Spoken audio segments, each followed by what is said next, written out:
and any attempts to undermine public order will not be tolerated. To those who may be considering exploiting the demonstrations to commit criminal acts, our message is equally clear. The SAPS is ready. The SAPS is prepared, and law enforcement will act within the confines of the law to maintain public order and to protect lives and property. Today's meeting has strengthened our confidence that all stakeholders are aligned and are committed to a common purpose, with a shared understanding that preparation prevents crimes and any attempts to undermine public order will not be tolerated. To those who may be considering exploiting the demonstrations to commit criminal acts, our message is equally clear. The SAPS is ready. The SAPS is prepared, and law enforcement will act within the confines of the law to maintain public order and to protect lives and property. Today's meeting has strengthened our confidence that all stakeholders are aligned and are committed to a common purpose, with a shared understanding that preparation prevents crisis, coordination prevents operational failures, and partnerships strengthen our collective ability to respond effectively to any threat. We therefore thank PSIRA, the leadership of the private security industry, and all participating companies for their commitment to this important cause. Together we will continue to protect our communities, together we will continue to safeguard our economy, and together we will continue to uphold the rule of law. Together we will ensure that 30th of June remains a day of peace, stability, and safety for all who live in South Africa. And lastly, a reminder to the foreign nationals that are in the country that all of them must be in possession of valid documentation. Let me also take this opportunity to sincerely thank the private security companies' operational plans, the personnel, technology, equipment. I'll hand over to the CEO of PSIRA just to give a few words of, Thank you, National Commissioner. Ladies and gentlemen, let me also take this opportunity to appreciate the presence of the media as well as the private security industry. I'm not going to repeat the purpose of the meeting.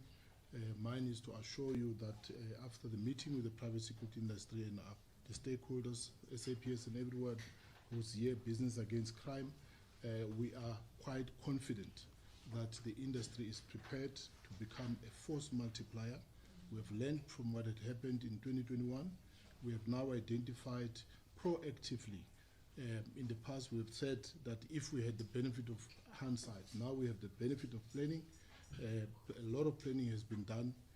Without actually saying what kind of planning has been done, we must assure you that this time around we are ready. We all know that we have over 500,000 security officers. We believe all of them on the 30th, and even now they're still on duty, and no one is going to desert their posts. We will be ready to ensure that the nation is protected, everyone's life is protected, property is protected, and to ensure that there is adequate communication between the law enforcement agencies. And I think once again I must thank the leadership of SAPS, the leadership of the private security industry, as well as the colleagues from SAPS, and also say that as a law enforcement agency, we will also be monitoring the conduct of our colleagues in the private security industry to ensure that also we don't repeat what had happened in 2021, because some of them then had, went outside the law. So we will ensure that we monitor everyone and it's about harmony. And thank you very much for sharing this briefing with us. Thank you. thank you, Mr. Chake. I'm now going to hand over to Mr. Val Bartman, the CEO of Fidelity. Mike, what happened to the mic mover? What happened to the mic mover? He moved. Okay. Thank you. Good. Thank you, sir. No, thank you. I think it's a great initiative. I think we've learned quite a few lessons in the past with the previous riots that we had, and I think getting together and planning for everything that might happen is to be prepared. The security industry are working together. We all are putting all our forces and manpower on the ground and in the air available to SAPS to support them, and also to communicate and provide any information gathering that we've got out there to the police, and we are there to support and protect all assets as well as the people out there, and to make sure that we can continue with business as normal. Thank you. Thank you, CEO. I'm now going to hand over to Mr. Valdeval from Bidvest. Guys, come. And then thereafter, Mr. Foshia from Business Against Crime. Thank you. I can just assure the public that we ready for this action. I also want to assure the clients that as security we will still comply with our normal duties going forward, but we also sat here today and agree that for the purpose of this exercise we will get rid of our logo and our company environment and hat, and we will all put on a South African hat, being security company, put on our South African hat and assist our partners in fighting crime and make sure that it's a peaceful day on the 30th. As my partner, Mr. Valbartman, said, we're ready on the ground, in the air, and we assist with everything that we've got to make this a peaceful day. Thank you. Thank you. Mr. Foshia from Business Against Crime South Africa.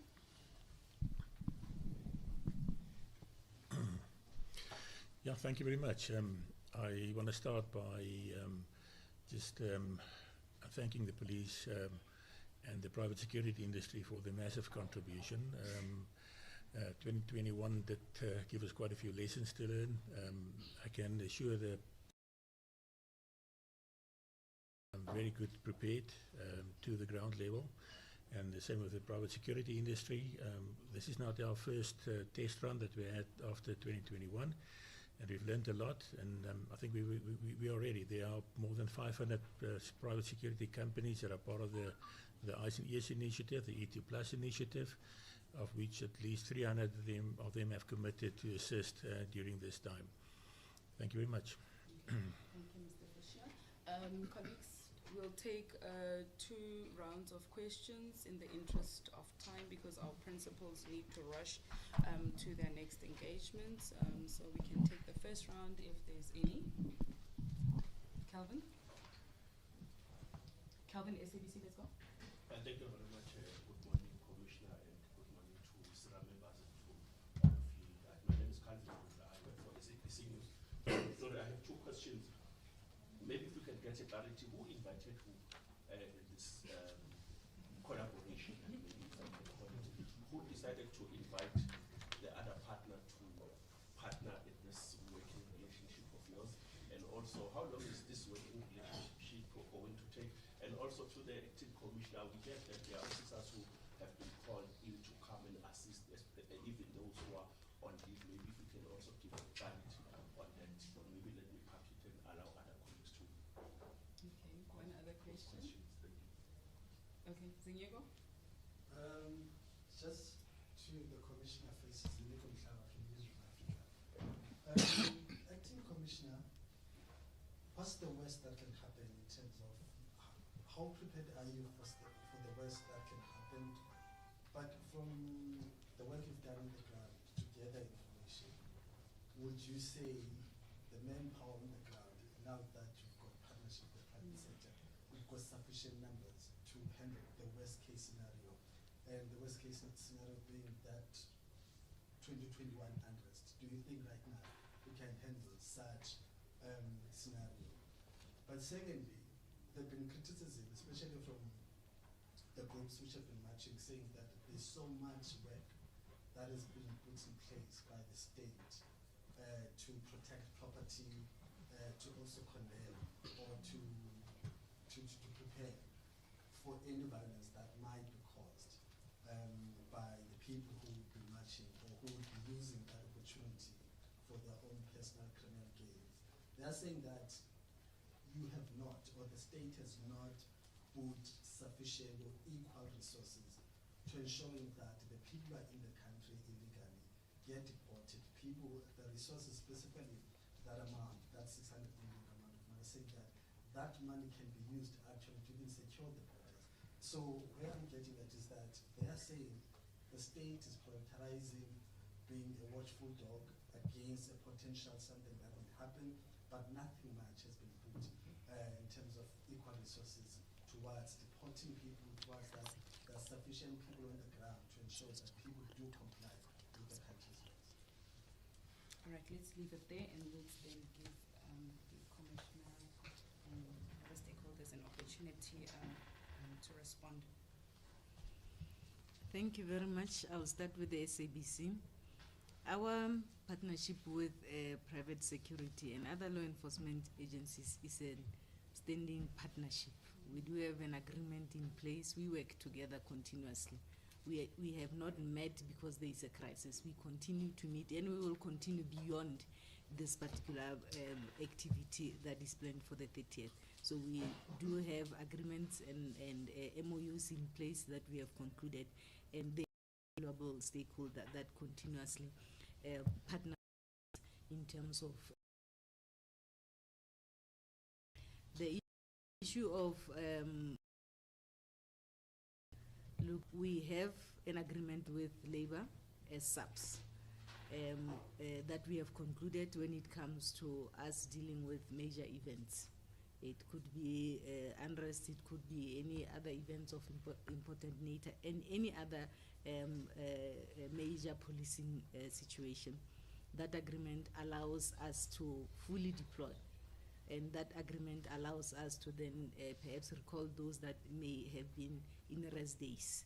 There is a process that we follow, or procedures that we follow, and policies that we follow to ensure that administratively we manage this in terms of our deployment. We do have plans in place, and we are satisfied that our plans are adequate to deal with whatever threat that might be there. We have a constitutional duty to ensure that we keep the citizens safe and we secure their properties in this particular regard. So we will ensure that we carry out our constitutional mandate accordingly. So the issue of our members is an issue that we have agreed with labor, and we continue to execute that within the relevant administrative processes in this regard.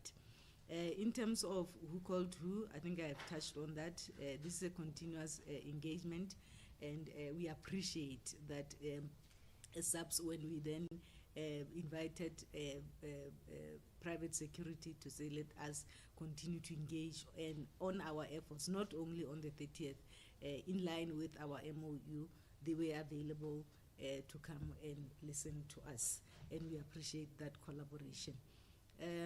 Worst case scenarios, we've looked at all scenarios. Our plans are in place as we have continued to communicate, starting from during the weekend when the minister was presented with these plans. All scenarios are taken into place.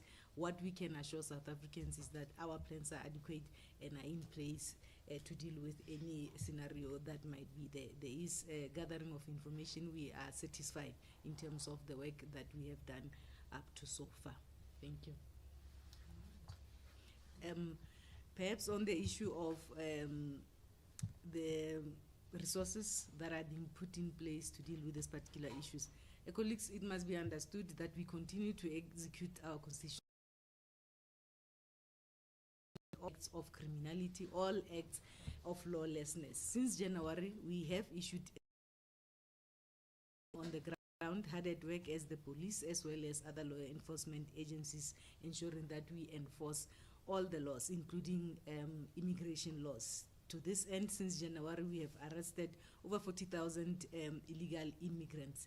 Last financial year, over 7 were made in this regard. So police have our operations with other law enforcement agencies and stakeholders, and this is not an issue that we are only tackling now. So we can look at the numbers since January as well as in the previous financial year in terms of the work that as law enforcement we have carried out surrounding the issues that talks to immigration.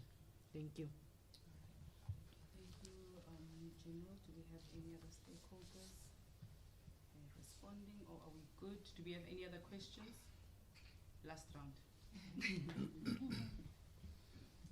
Mine would be directed to PSIRA now.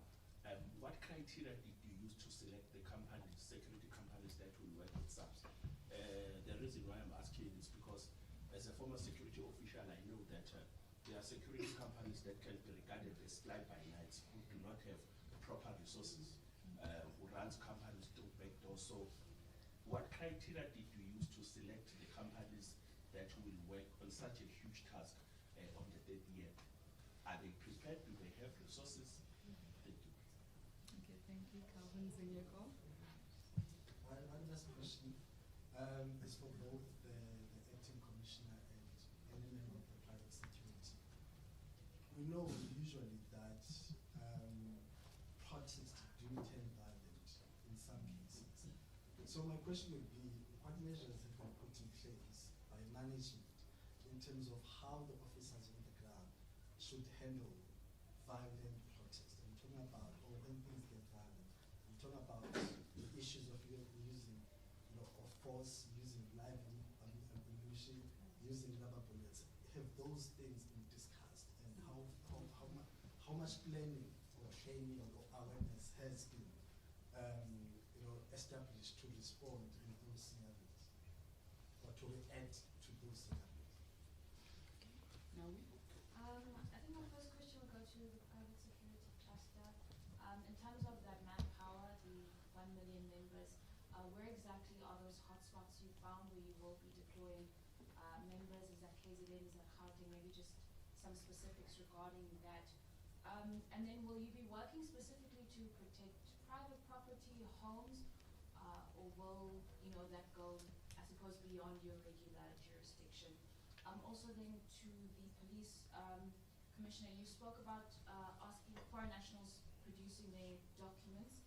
Will you be requiring that on the day and enforcing that when it comes to having people produce their documents? But also, how far will the powers of the private security members go on the day? Will that move into the realm of law enforcement and affecting arrests, or will they sort of hand over from affecting, I don't know, taking somebody into custody to the police? Maybe just more clarity on where their powers will be for the day. Okay. Let me start, and then I'll hand over to Mr. Chauke and private security. In terms of the powers of private security, colleagues, all of us understands our mandate. We have discussed in terms of who does what, so there is no confusion in terms of that.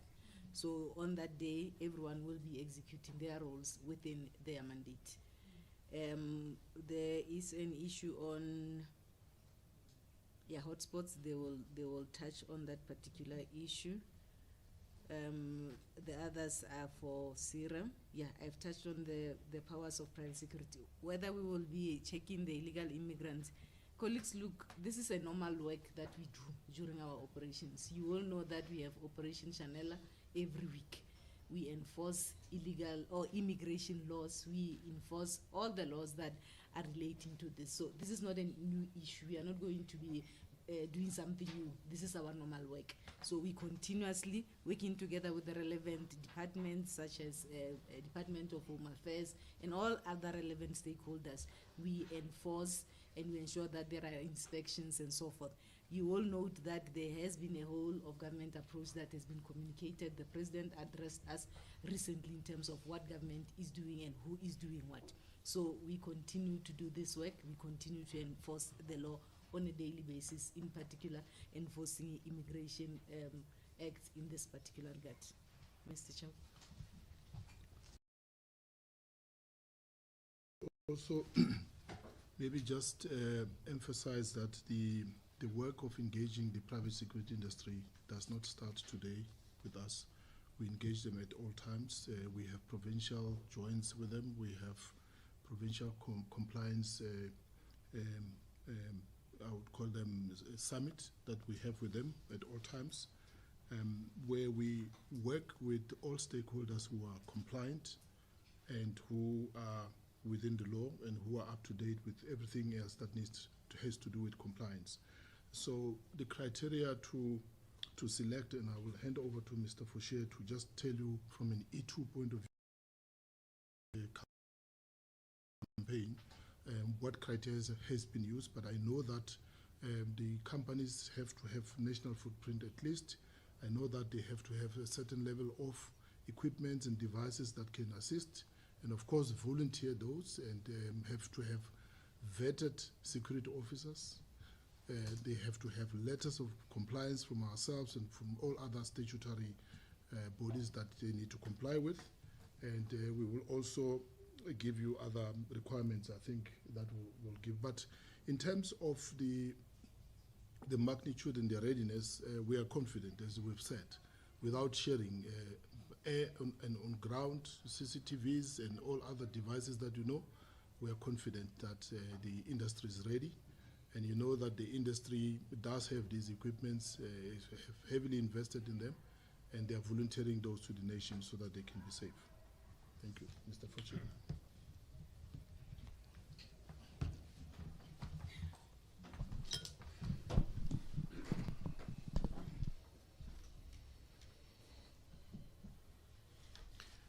Yes, thank you.